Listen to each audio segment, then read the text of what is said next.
स्वागत है दोस्तों हमारे यूट्यूब चैनल इलेक्ट्रिकल हिंदी में। दोस्तों आज के वीडियो में हम जानेंगे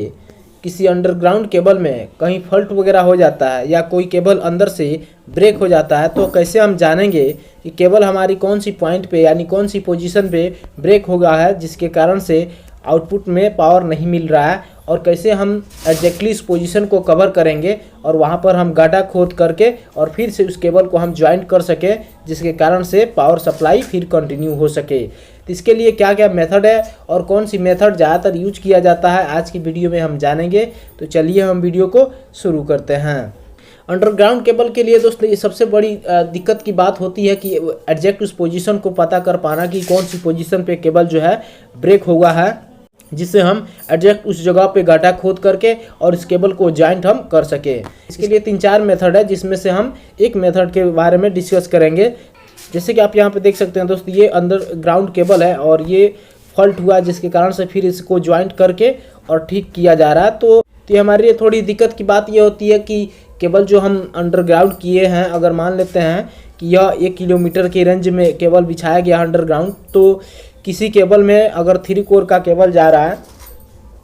तो मान लेते हैं आर फेज में या बी फेज में या वाई फेज, तीनों में से किसी एक का जो केबल ब्रेक हो गया है, तो अब हमें ये पता करना होगा कि कौन सी जगह पे केबल हमारा ब्रेक हुआ है। इसके लिए हमें फिजिकली ऐसे हम अनुमान से नहीं पता लगा सकते हैं। इसके लिए हमें इसको फाइंड करने के लिए कुछ मेथड है, उस मेथड के हेल्प से ही हम पता कर पाएंगे। पहला जो दोस्तों वो है केबल थंबिंग। केबल थंबिंग के माध्यम से ये आपको ज़्यादातर इंडस्ट्री में भी यूज किया जाता है,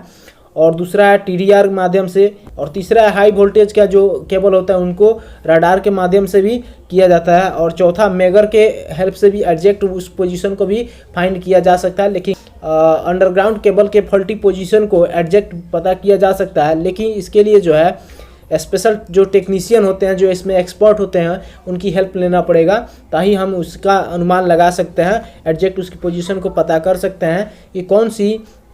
पॉइंट पे या कौन सी जगह पे केबल हमारा ब्रेक हो गया है। तो आज की वीडियो में दोस्तों हम जो है केबल थंबिंग के बारे में जानेंगे कि इससे हम कैसे अनुमान लगाते हैं या पता करते हैं कि केबल जो है कौन सी पॉइंट पे ब्रेक हुआ है। जैसे कि देख सकते हैं दोस्तों, ये जो मशीन है और ये मशीन में हम 220 वोल्ट AC सप्लाई देते हैं, और यहाँ पर ये जो आउटपुट हमें DC सर्ज वोल्ट मिलता है, और ये आउटपुट में DC सर्ज वोल्टेज मिलता है। और ये वोल्टेज होता है दोस्तों, ये आपका 25 kV होता है, यानी 25,000 वोल्टेज, और ये आउटपुट में आपको 25 kV वोल्टेज मिलता है। और दूसरा भी अगर नॉर्मल मशीन अगर होगा इसमें का, तो आपको 5,000 वोल्टेज 7,000 वोल्टेज का भी मिलता है।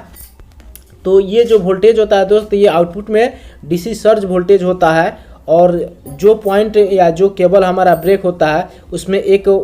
वायर को हम कनेक्ट कर देते हैं, और दूसरा वायर जो उसके आसपास में जो अर्थिंग का रॉड होता है या कोई और आर्मेड वायर होता है उसमें कनेक्ट कर दिया जाता है, और उससे जो है हाई वोल्टेज को पास कराया जाता है। हेडफोन का इस्तेमाल हम साउंड को एब्जॉर्ब करने के लिए करते हैं। एक्चुअली में दोस्त जो थंबिंग होता है, थंबिंग का मतलब होता है जोरदार, और इसे हम केबल थंबिंग मेथड कहते हैं या केबल साउंड मेथड भी कहते हैं, क्योंकि जो केबल हमारा ब्रेक होता है दोस्त, उस केबल से हम हाई वोल्टेज जब पास कराते हैं तो स्पार्क होता है, और स्पार्क का साउंड से ही हम उस पॉइंट को यानी उस जगह को फाइंड कर पाते हैं कि कौन सी पॉइंट पे केबल हमारा ब्रेक हुआ है, और वहाँ पे गाढ़ा खोद करके और फिर से उससे ज्वाइंट किया जाता है। इसमें दोस्त होता क्या है कि जब हम इसमें 220 वोल्ट सप्लाई देते हैं तो आउटपुट में हमें 25,000 वोल्टेज DC सप्लाई मिलता है, और इस केबल को हम उस केबल में कनेक्ट करते हैं जिस केबल में हमारा ब्रेक होता है। जैसे कि मान लेते हैं ये हमारा R फेज है और ये हमारा B फेज है और नीचे वाला Y फेज है। तो ये B फेज में मानते हैं कि केबल हमारा ब्रेक है, तो हम इसका जो आउटपुट वायर निकलेगा DC पावर देगा, तो उसमें का एक केबल हम क्या करेंगे, जो हमारा केबल ब्रेक है उसमें ज्वाइंट कर देंगे, और दूसरा जो इसमें का केबल है दोस्त वो आपका अर्थ में कनेक्ट कर देंगे। और जब हम इस स्विच को ऑन करेंगे, स्विच ऑन करने के बाद इसे हाई DC सर्ज वोल्टेज जब पास करेगा, तो आप देख सकते हैं दोस्त, ये जो एंटीना है इसको लेके उस केबल के चारों तरफ हम घूमेंगे, और घूमेंगे तो इससे ऑब्जर्व हमें पता चलेगा कि कौन सी जगह से ज़्यादा जो है साउंड आ रहा है। इस हेडफोन का इस्तेमाल उस वक्त किया जाता है जब फॉल्ट बहुत छोटी हो, यानी साउंड बहुत कम हो, तो उस कंडीशन में हेडफोन का इस्तेमाल करके अनुमान लगाया जाता है या देखा जाता है कि कहाँ पर फॉल्ट है। लेकिन दोस्तों जब अगर हेवी फॉल्ट होता है यानी ज़्यादा ब्रेक होता है तो वहाँ पर जब पावर ज़्यादा सप्लाई उसको मिलता है तो उस कारण से स्पार्क भी ज़्यादा होता है, जिसके कारण से एग्जैक्ट हमें पता चल पाता है क्योंकि साउंड का इफेक्ट हमें ये बताता रहता है। तो इस तरह से दोस्त क्या होता है कि जैसे यहाँ पर भी आप देख के समझ सकते हैं कि जो केबल जो होता है दोस्त फॉल्ट होता है उसमें हम एक केबल को कनेक्ट कर देते हैं और दूसरा केबल हम उसके आर्मेट में कनेक्ट कर देते हैं, और जब हम इसमें सप्लाई देते हैं, मशीन को ऑन करते हैं, तो यहाँ पर जहाँ पर भी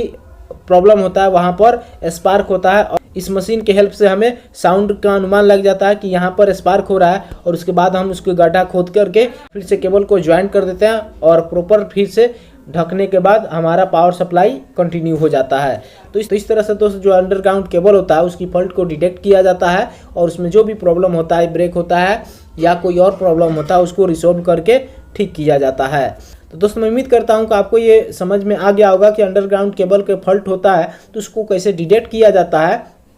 और किस तरह से रिसॉल्व किया जाता है। तो वीडियो अगर कहीं भी आपको अच्छी लगी हो तो प्लीज़ लाइक कर दीजिए और चैनल को सब्सक्राइब करके इस बेल आइकन को क्लिक कर लीजिए, जिससे हमेशा आपको नोटिफिकेशन मिलती रहे। तो आज के लिए इतना ही। Thank you for watching.